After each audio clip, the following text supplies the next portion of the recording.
சிவகாசி அடுத்த செங்கமலப்பட்டி பட்டாசு ஆலையில் ஏற்பட்ட வெடிவிபத்தின் பலி எண்ணிக்கை 8ஆக உயர்ந்திருக்கிறது. முழு விவரங்களோடு இணைகிறார் நமது செய்தியாளர் சுதீர். வணக்கம் சுதீர். சற்று முன் 7ஆக இருந்த பலி எண்ணிக்கையானது தற்போது 8ஆக உயர்ந்துள்ளது.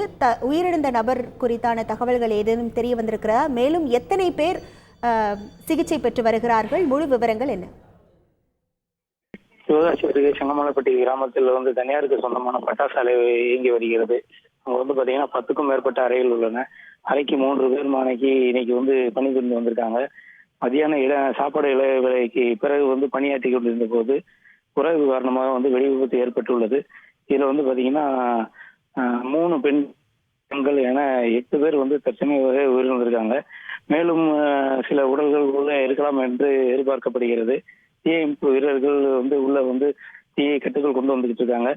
3க்கும் மேற்பட்ட தீயணைப்பு வாகனங்கள், 5க்கும் மேற்பட்ட ஆம்புலன்ஸ் வாகனங்கள் வந்துள்ளன. 8க்கும் மேற்பட்ட தொழிலாளர்கள் தீக்காயத்துடன் சிவகாசி அரசு மருத்துவமனையில் அனுமதிக்கப்பட்டுள்ளது.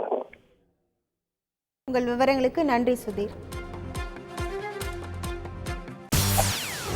செய்திகளை உடனுக்குடன் தெரிந்து கொள்ள உடனே சப்ஸ்கிரைப் பண்ணுங்க.